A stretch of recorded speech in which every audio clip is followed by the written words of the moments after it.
Good afternoon, everyone. My name is Patrick Milliken from the Poison Pen Bookstore, and I am here with another of our virtual events.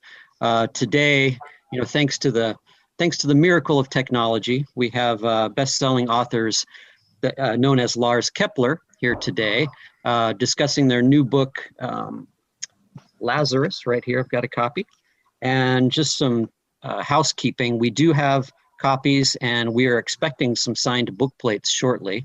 They're in Stockholm, Sweden, and my good friend Robert Anglen is here at an undisclosed locale in the southeast valley of the Phoenix area. And he's going to be, stepping up to do the interview today. But welcome, guys. It's great to have you here. Great to be here. Let me give you both, or all three of you, the formal intro that you deserve here. And if I blow the pronunciation, please bear with me. Lars Kepler is the pseudonym of the critically acclaimed husband and wife team, Alexandra Coelho Anduril and Alexander Anduril. Their #1 internationally best-selling novels have sold more than 15 million copies in 40 languages. The Andurils were both established writers before they adopted the pen name Lars Kepler, and have each published several esteemed novels. They live in Stockholm, Sweden. And then our friend Robert Anglen, who I've known for, at least 10 years, more.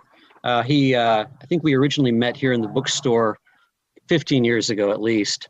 And he contributed what I say was definitely the darkest story to the anthology Phoenix Noir, and wonderful writer. Robert Anglen investigates consumer issues for the Arizona Republic, where he's worked since 2003. From 2011 to 2015, Anglen co-led Call 12 for Action at 12 News as part of a joint broadcast and publishing project. In 2014, Call 12 for Action recovered more than $2 million for consumers, something no television station in the country had achieved. His award-winning investigations have exposed fraud, crime, and corruption. He's written about the mafia and the Federal Witness Protection Program, abuses within the probate court system, and questionable charities tied to a worldwide televangelism ministry.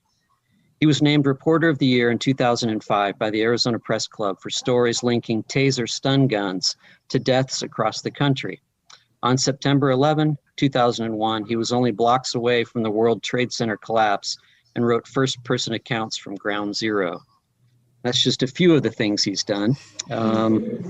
But so I'm going to largely, he'll be pleased to know, be kind of invisible during the program. But I'll be monitoring the Facebook feed. So if you all have questions for our authors today, please go ahead and send them in the comments field. And about a half an hour in or so, I'll pop up on the screen and ask some questions. So I'm going to go ahead and turn it over to you, Robert. Well, welcome once again to America, sort of. Sort of, yeah. Thank you. Thank you so much. Welcome to Stockholm, sort of. Thank you. It's great to be there. You've given us a heck of a Christmas novel. It's full of warm experiences, and it scared the hell out of me. It's a fantastic book, Lazarus. And when I saw the cover, when I saw the title come in, I said, Lazarus, huh? So we're going to talk about people rising up from the dead. And I knew with you guys, it was going to be demonic. It wasn't going to be a miracle. It was going to be really, really dark. And you certainly delivered that. Why don't you, can you talk a little bit about the plot behind Lazarus? We once again join Una Lena and Saga Bauer. Yeah, absolutely. Wow. We can't spoil it, but the setup is kind of, it's in the outskirts of Oslo. Yeah, it actually starts in Oslo, not in Stockholm. It's a dead man in an apartment in Oslo, and he's been beaten to death. But the police notice that he's an unknown, graveyard trophy collector in some way. So when they open the freezer in the kitchen, they have this terrible finding. Yeah. It's frozen body parts and pieces of skeletons, and among these pieces they found a skull, which they managed to identify, and it's Jonna Linna's wife's skull. She died many years ago due to a disease, but they found her skull in his freezer. And just like 2 days later, the German police contacts Jonna. They need his help. It's hanged man in what you say? Yeah, a camping area in Rostock. And when Jonna comes to this crime scene, he understands that this pattern it's totally insane, but it seems like Jörg Walter is still alive, though everybody knows he's dead. Yeah, so I think that is the start. Jonna feels the shadow of Jörg Walter in these events. And everybody thinks he's paranoid, of course, because everybody knows that Jörg is dead. So now, but then we have the title Lazarus. So. Well, there's that. And you have a lot of dead in here. I feel privileged to be able to review this book or read it because the last time you were in the States, I believe in 2018, I interviewed you about The Sandman, which was really the Jörg book. I mean, we get to see him. Jörg has kind of haunted all your books in the Linna series, but Sandman, we got to meet him, and he's really a chilling character, a serial killer who whispers people into that good night, and often very good at all. This book, I mentioned the word dark. Your book's always dark, and I appreciate that. But this one seemed really violent. I don't know if you count bodies in your books. I know Lee Child has done that, but this book, it's relentless, and it comes as close to a horror story I think you can get without being supernatural. Mm. Well, it's kind of a climax of, as you said, a long story about Jörg Walter. He had followed Jonna since even before our first book, The Hypnotist. So it's a long story coming to an end. So, well, and it's climax, and of course, there will be bodies. Yeah. But we don't count bodies. It's the story has its turns. Yeah, we just follow. Yeah. Do you ever scare yourselves? Yeah. Oh, yes. With Lazarus, we scared ourselves so much.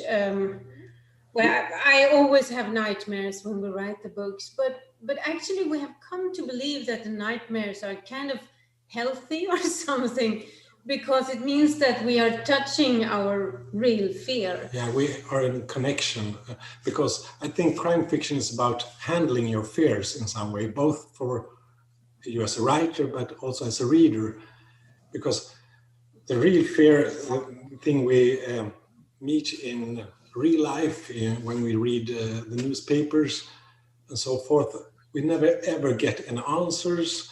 But in crime fiction, you can handle that fear, because you have heroes like Jonna Linna and Saga Bauer, and they will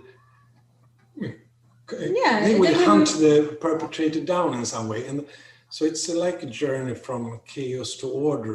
It's from injustice to justice, from questions to answers, and that's like it helps. It's a satisfying journey, actually. So with all this darkness and everything, we have the light, and I think Jörg Walter is kind of the creation of a lot of research that we made of serial killers, real serial killers, and also the fruit of our imagination. So we kind of interlaced the research with our deepest fear.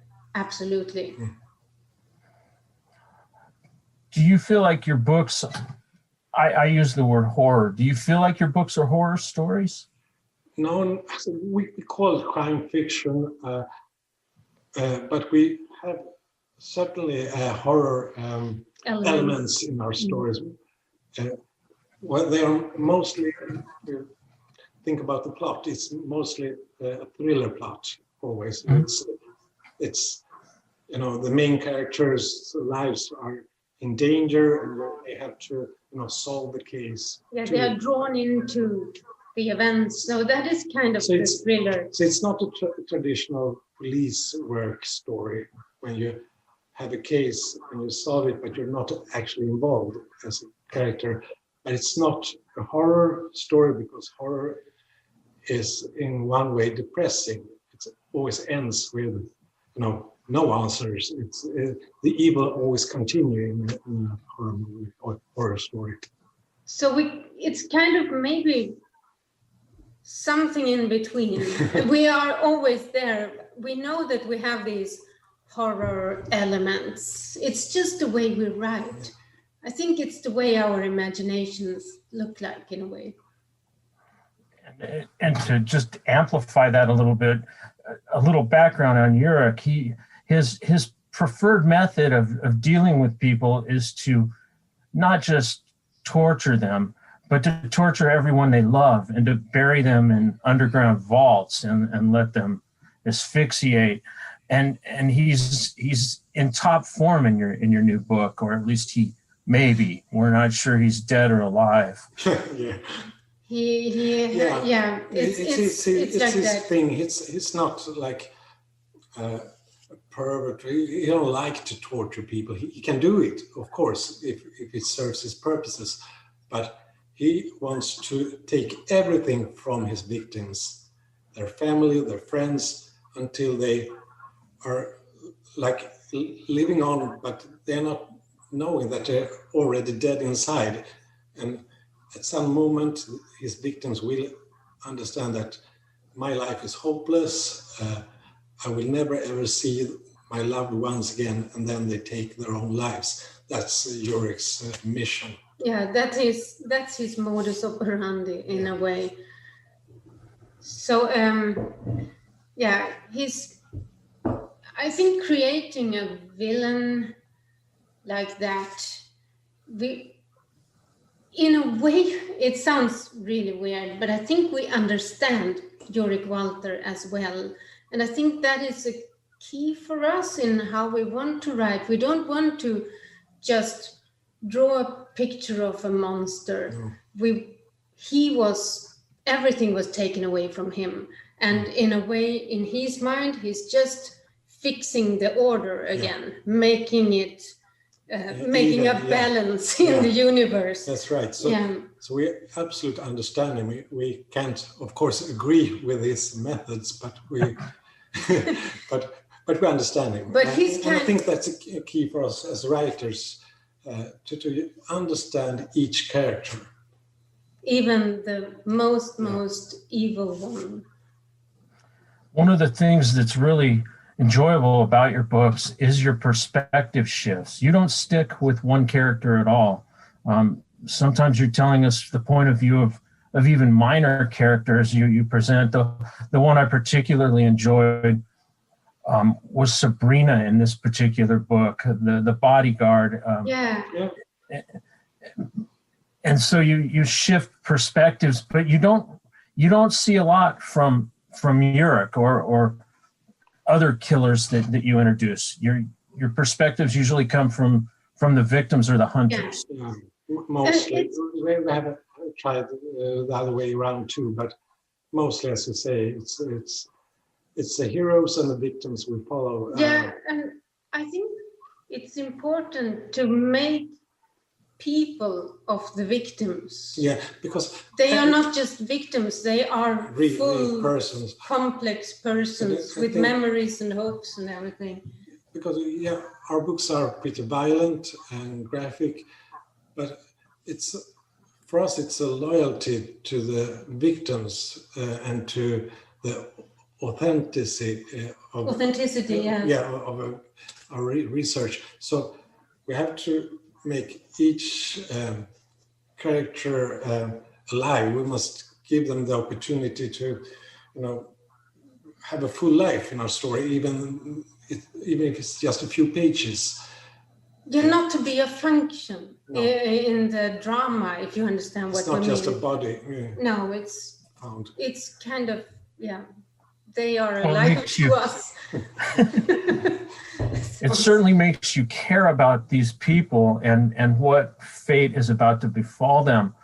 One of the things that I notice in your books is that you, for want of a better term, you bring the violence home. You bring it into normal everyday houses where terrible things happen. And there was a scene in the Sandman where it was just an ordinary house turned into this. And you do it again in this book with a family where you just kind of, it's very hard not to talk about what happens. You know, I know. Yeah, but it scares a lot. Yeah, but I think that is kind of what we are so afraid of, that the violence can occur everywhere. Yeah, suddenly. In normal life and in normal families. So there was a lamp that just turned off here. Maybe is the picture too dark? I can turn on more light here. Or is it it's a little dimmer, but it looks okay to me. Okay. It actually adds a nice kind of sinister atmosphere to the whole thing. It's a little bit Halloween now, I guess. That's right. Okay. Good. So we just keep it this way then. Yeah. I have to ask, because as I joked at the beginning that you gave us this warm, wonderful Christmas story, and the story is set against Christmas. Was that intentional on your part? Were you trying to use the holiday and the cheer as a backdrop to this otherwise really? Well, I don't know. I am very childish with Christmas. I love Christmas. I am kind of a Christmas fanatic. So maybe placing it so close to Christmas is also, I don't know, it adds something to the drama, in a way. She loves Christmas. We already have a Christmas tree inside, all the decoration. She's bought all the gifts. I have bought all the gifts, and we have made the gingerbread. So I'm sorry. It's this isolation. We're all isolated. Yeah.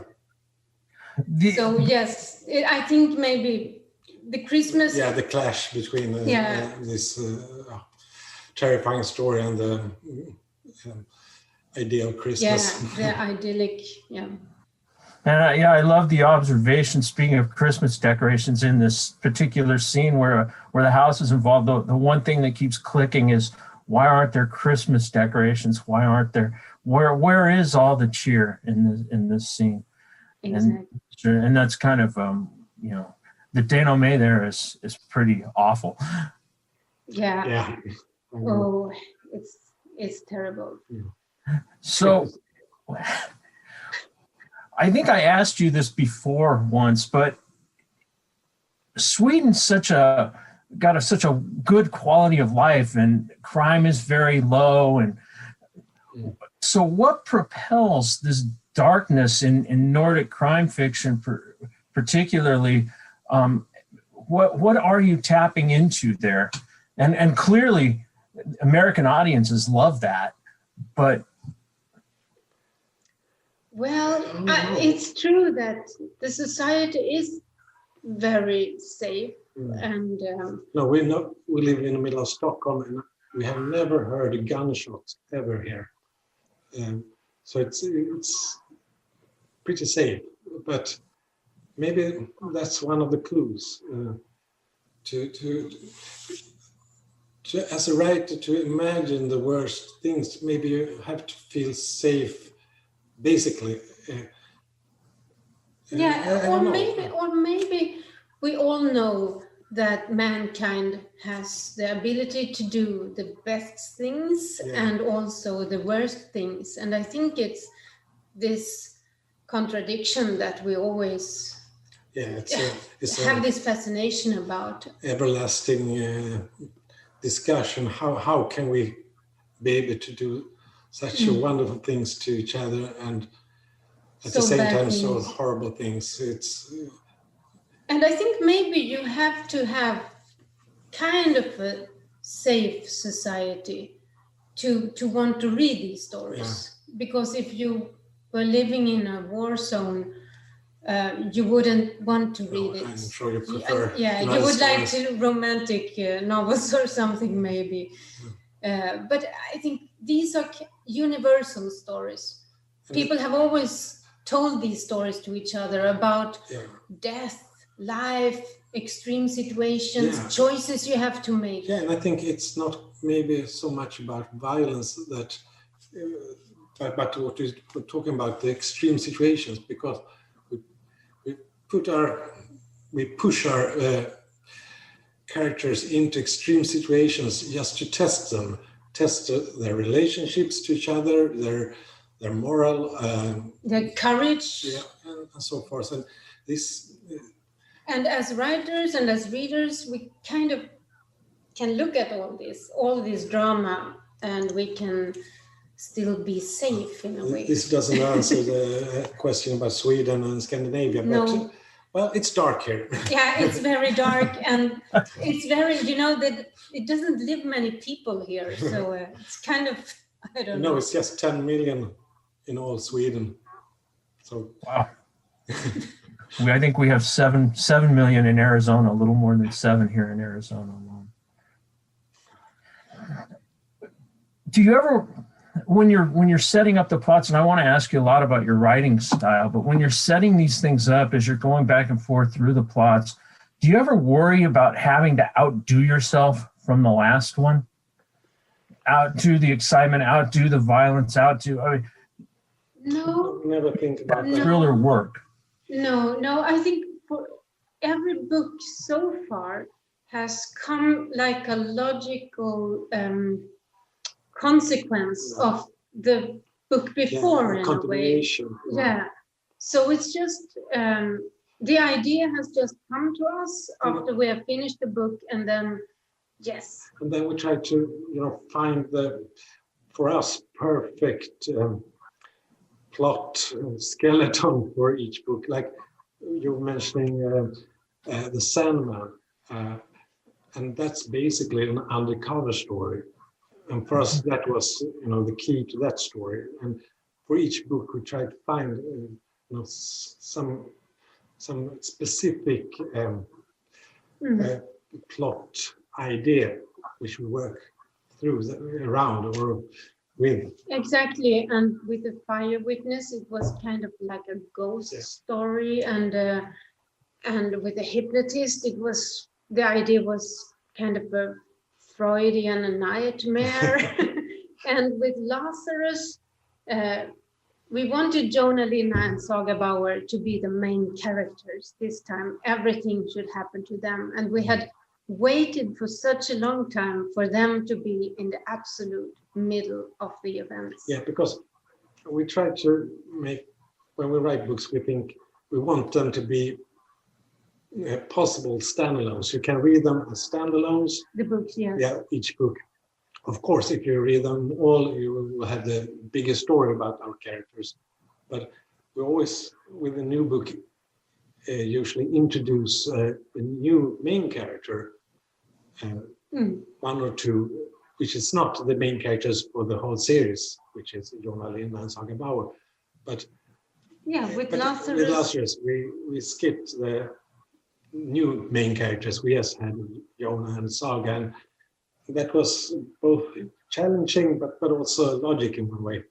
But it was great actually to get to know them, to come so close to them in Lazarus. Because they are, they have the same situation, but they make totally different choices.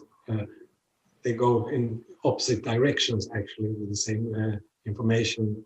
So we wanted to have this kind of like in the fairy tale. It's a saga, where you have 3 warnings, or the concept of 3 chances, and here Jonah comes to Saga and he gives her 3 advices, and she breaks every advice. She goes to a totally different direction.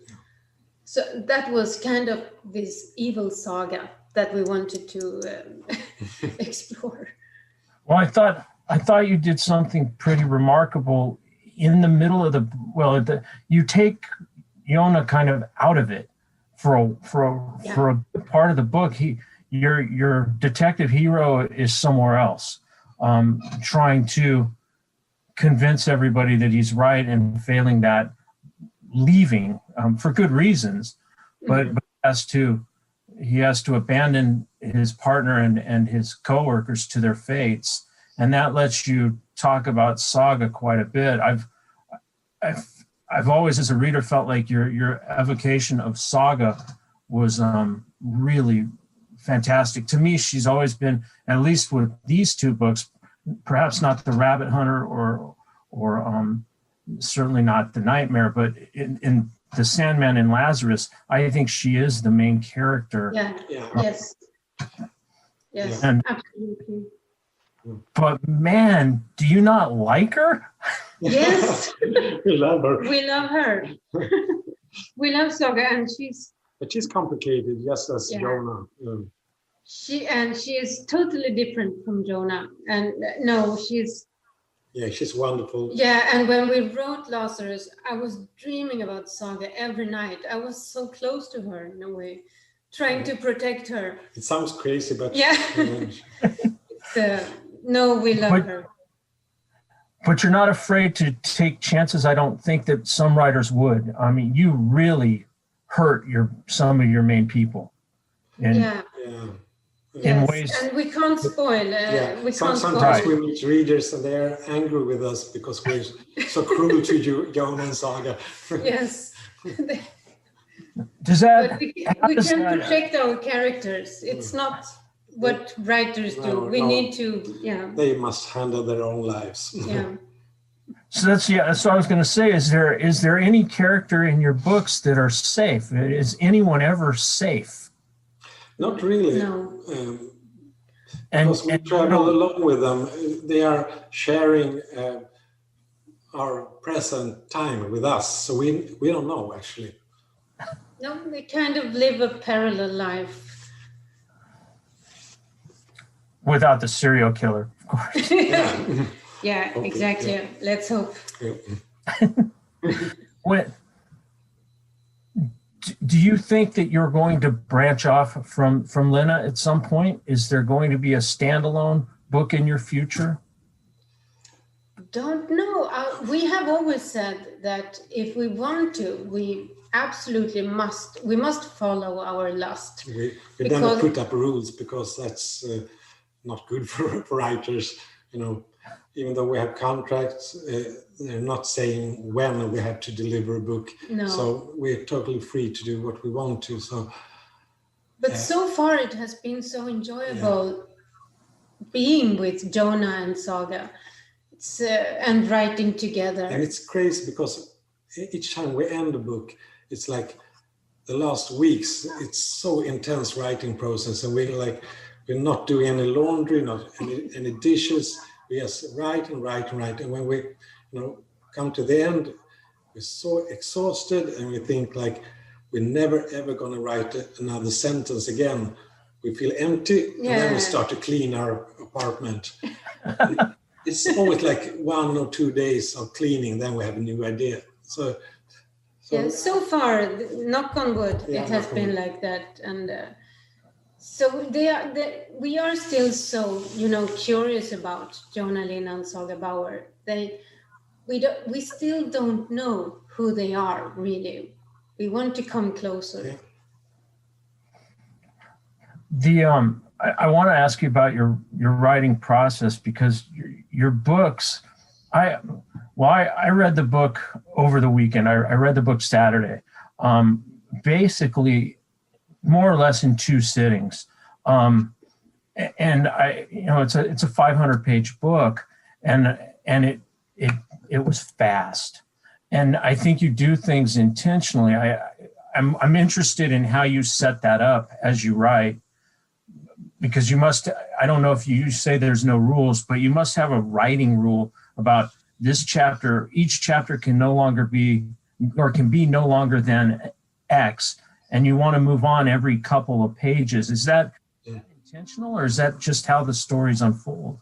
Well, it's both intentional and the way it happened. It's like a rhythm we found, and as you say, we always, we shake it. Of course, we want to have this rhythm with short chapters. So if we feel that the chapter is too long, we have to understand.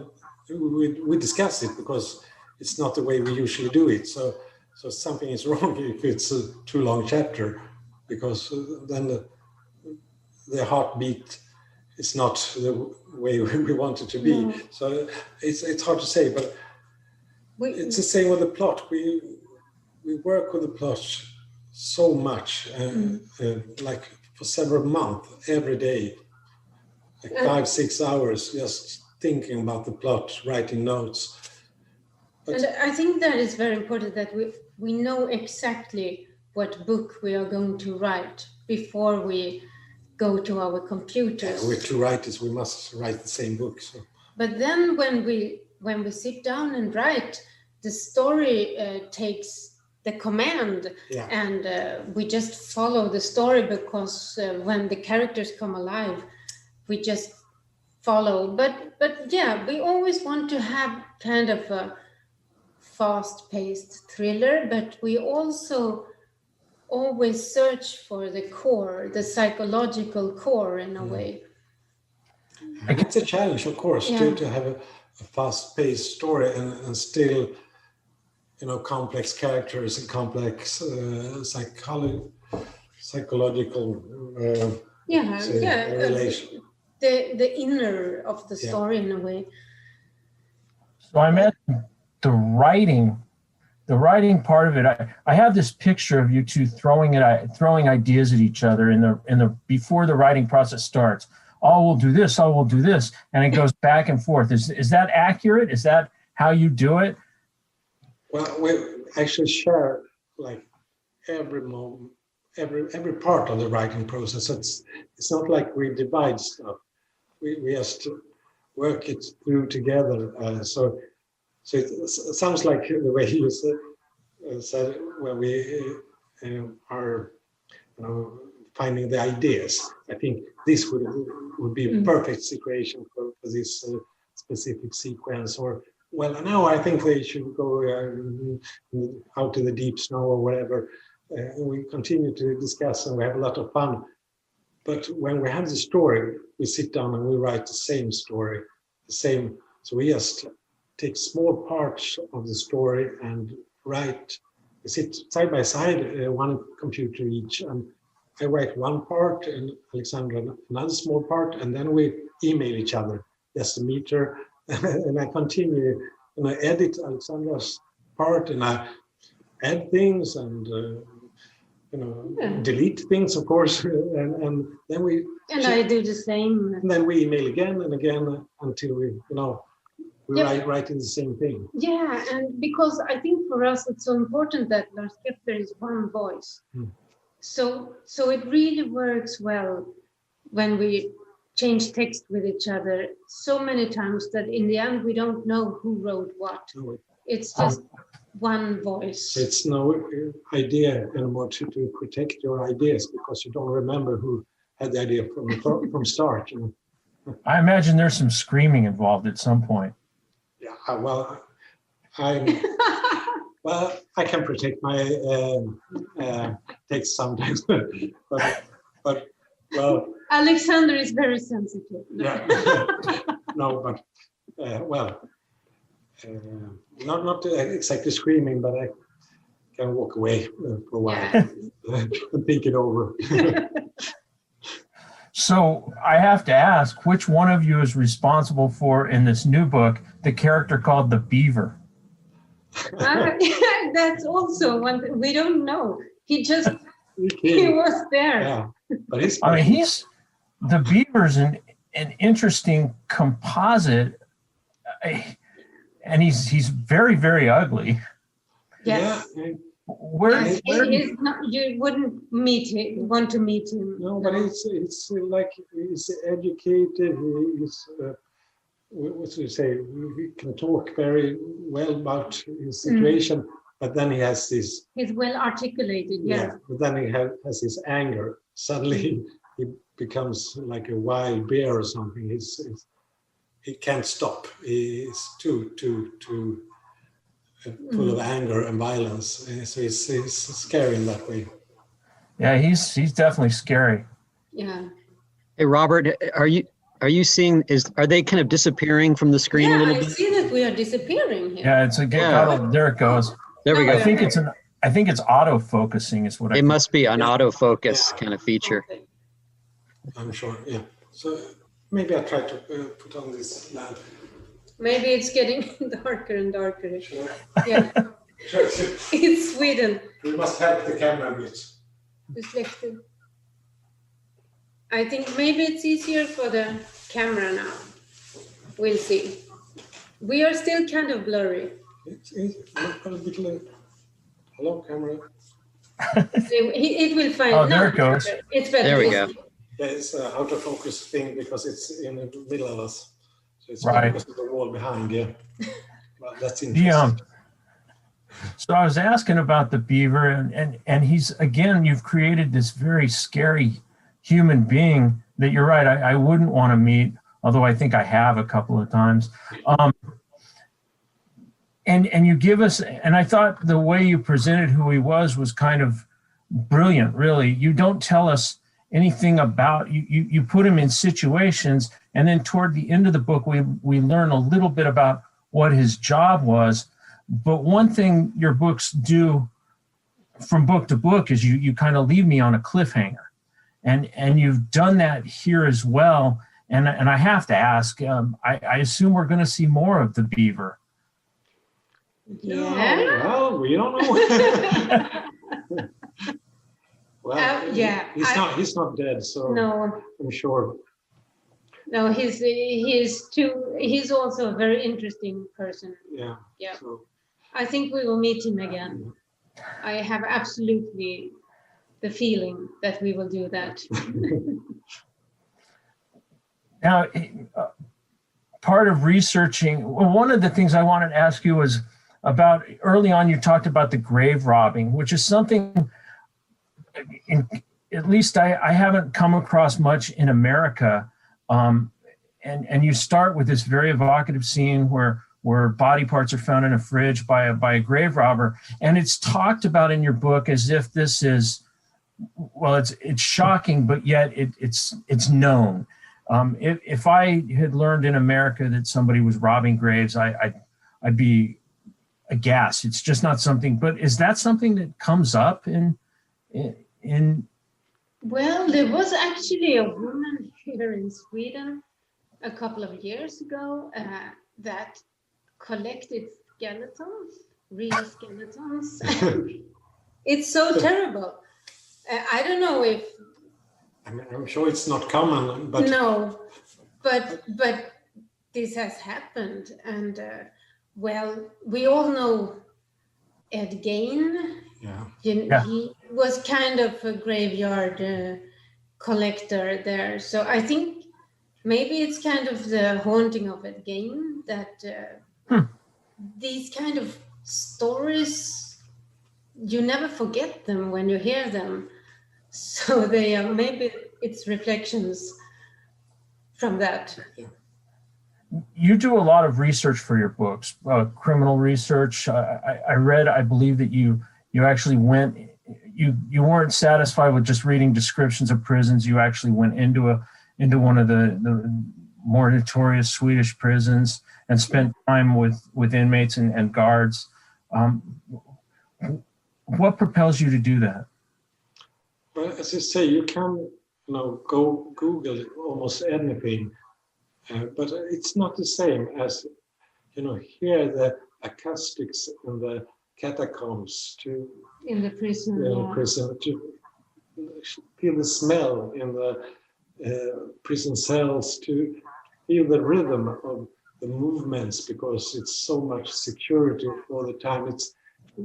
they are not going anywhere. So they are moving in a certain way because, they have to wait for doors to open all the time. And you can never Google that. And I think it's especially important for us as Swedes, because we have seen so many, prison movies from Hollywood, and a Swedish prison is not like a Hollywood prison anyway. So it's important to do the real thing.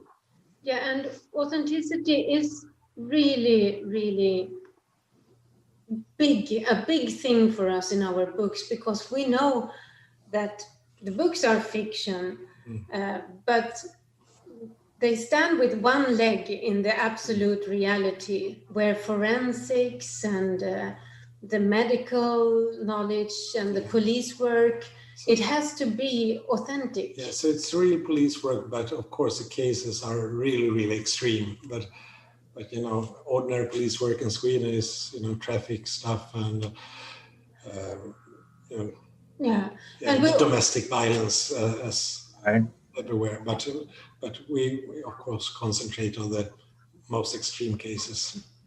I imagine that you have the police really enjoy meeting you and talking to you when you do your research. They are very generous. Yeah, we have a lot of help, actually. Yeah. And with the prison, they were also very generous. It was the how do you say? The manager, The manager. He had read all our books, and it was also very interesting to see the manager's room. Yeah.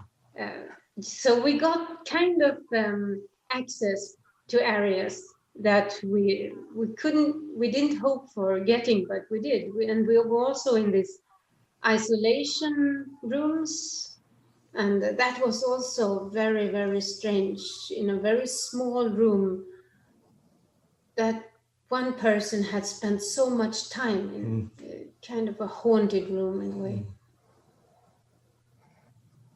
Patrick, are we seeing questions from people? Yeah, there are a few questions. Actually, I have a question of my own, which is a little while ago you were talking about how your stories kind of tap into the universal, and I was thinking about it. Are there particular? Well, are there elements of folklore or myth that are specific to Scandinavia? You think about the archetype of the forest, and don't go into the forest, and these stories that speak to these universal fears and that we all have. Can you pinpoint anything specifically Scandinavian that kind of plays into that? I'm sure there is. I can't really think of something Scandinavian right now, but I think maybe the serial killer, the archetype serial killer, maybe that is a transformation from, what is it called? The Bluetooth, the Bluebeard. Oh, yeah. So if you remember Bluebeard. Yeah. Yeah, so these old stories with a very, very dangerous person and vulnerable people, maybe.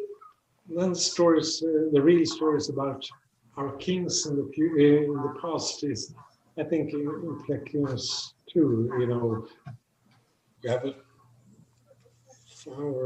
the princes and queens and maybe the heroes. I don't know, because it's retold stories about when a king is killed in Sweden, and like on the masquerade.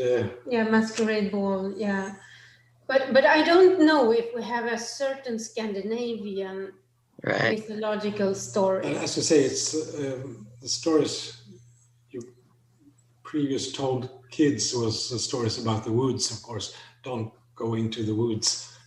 And now it's don't go into the car. No, right. Not the van. Watch out. Certainly not the white van. Well, it's funny. We've done so many of these virtual programs, and as we're all, as readers and as authors, kind of navigating this very bizarre time together. A question that always comes up is, how are you responding to the pandemic? And do you see, and this seems especially apropos in the kind of books you write, this isolation and the pandemic, has it in some ways inspired you at all for future plot stories? I think the opposite, actually. Really? Yeah, because maybe there will be, a flood of books about the pandemic next year. Who knows? I don't think so, actually, because it's depressing, and it's so much real suffering, and well. So we don't know. We feel that we have been so privileged so far. Yeah. There are so many people that are suffering so bad from this. Yeah, I think when you write a story, you must feel, oh, I got this great idea, and it has this and this and this, and the pandemic is just take us away from this. Give us the vaccine now, please. Right. I did. It's funny because I was going to ask a similar question to Patrick. I thought of all the writers that I read and interview, that the best equipped to come up with a story revolving around COVID and the face mask and the disguised identity, it might be you two. But maybe in a couple of years, if we can have a distance. Yeah, on the other side of the pandemic, we can start to think about those things. But we can't transform it to entertainment so far. No, because as we were talking about before, we do a lot of research, but we never use real cases, because when you have real cases, you have real victims, and that's not entertainment for us anyway. So people are different, but for us, we want to have fictional victims. Now, I'm sure you've been asked this question plenty of times, but the influence of, the very famous Swedish, and I'm going to blow the pronunciation, is it Sjöwall? Say that again? Yes. Almost, we know it's impossible to pronounce. Only Swedes can pronounce it. So can you say it one more time? Sjöwall. No, not a chance. So you were saying Sjöwall? No? Sjöwall? Yeah, good. Sjöwall and Waller. Waller? Yeah. Okay. All right. Well, I mean, those were so, groundbreaking books in many ways. And it really, kind of showed American and actually readers worldwide, there was so much about the social history of what was going on in Sweden during that, very important time, 60s, 70s period. They couldn't have, did they influence you? I can't see how they wouldn't have. No, of course. Yes. We read them when we were young. Every summer you read a Sjöwall book. Yes, they really dominated, and they kind of started, or they set the standard for a Swedish, very strong crime fiction tradition in Sweden. Yeah. And then came Henning Mankell after them in their tradition. Right. So it's a very strong tradition in Sweden. Absolutely. Now, a few questions really quickly from the audience here. There is a viewer named Abby who asks, do you have any serial killer thrillers, books or movies that you particularly love and may have influenced or inspired your work? Oh, well, a lot. Well, you can't escape The Silence of the Lambs, of course. It's kind of a template, isn't it? Yeah, but I really, really love this Mind Hunter too. This new series. Yes, it's really good. That's a fantastic show. Yeah, it's fantastic. So there are so many. So we read a lot, and of course, a lot of American writers. Yeah, and we actually Mindhunter, we saw twice, and we almost never see anything twice. So and even it was better even the second time. So it's brilliant, actually. Debbie asks, what was so interesting about the prison manager's room? Yeah, because he had his kingdom in a way. He behaved, we were surprised because he was kind of very proud over his prison, and he had this big map on one wall with the whole prison and everything, so, and he showed us, this is this and this is this, with he had a stick in his hand and he showed us everything. So and we asked him about what you do if it's a hostage situation. He has said nothing. We just isolate them. Yeah, everybody knows we don't do hostage situations. So he was kind of a very tough man. Yeah, it was. And it was like the room wanted to be the opposite of the prison cells. Yeah. So it was a. Yeah, it was kind of a very flashy room, very big and open. And with a view, the prisoners had a view of the wall. And he had a view of the landscape. So it was very interesting to see. There are several questions. I'll just kind of put them together. People are fascinated, of course, by the writing process, and you've spoken about that a little bit. And I was going to ask, it's interesting that you say, do you always write side by side, or do you have different sides of your home, or are you always together when you're writing? We're always together. Yeah. And it's kind of a very, very magical feeling when we just sit there in the silence and have this inspiration, and it's just silent in the room. It's like an electric feeling, like of creativity. And the only thing you hear is the tapping on the keyboards to the computers. And that's really the best feeling. Sometimes I start to whisper, but... Alexander, when he writes dialogue, he always whispers, and that's kind of creepy, though. And kind of as a related question, there were several people that asked the basic question, which is, where do you get your ideas?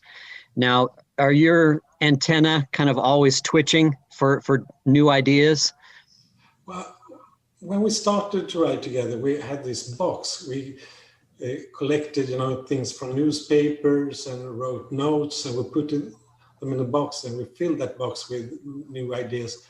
But after like 3 books, we understood that we never ever opened that box, so we stopped to put things in the box. The ideas, they just come. Yeah, so far they have just emerged from. And I think it's a way just to be true to your intuition. Yeah, intuition. What do you need to write right now? That's it. From the subconscious, the collective I'm pool sure. where all the stories come from, right? Yeah, I guess. Let's see, Robert. I know you've got to run to teach some kids here. Do you have any other questions before we let you go? I think we've done it. Once again, congratulations on a just fantastic thriller that I hope I assume is going to disturb a lot of people's Christmases in a very. But it ends well. Yeah. It ends okay. Yeah. But thank you very much. It was really nice to meet you. And if you come to Stockholm, please visit us. Yeah. You got a deal. I look forward to when you come back to the States as well. Yeah. Let's hope. Yeah. That would be great. Well, I'm going to say the same. Congratulations on the publication of the new book, and it really is a pleasure to have you with us, albeit virtually. We look forward to having you back here in the desert at some point real soon. And happy holidays, and stay safe out there.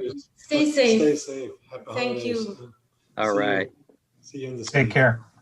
Take care, everybody. Have a great night. Bye-bye. Bye. Bye-bye. Hello.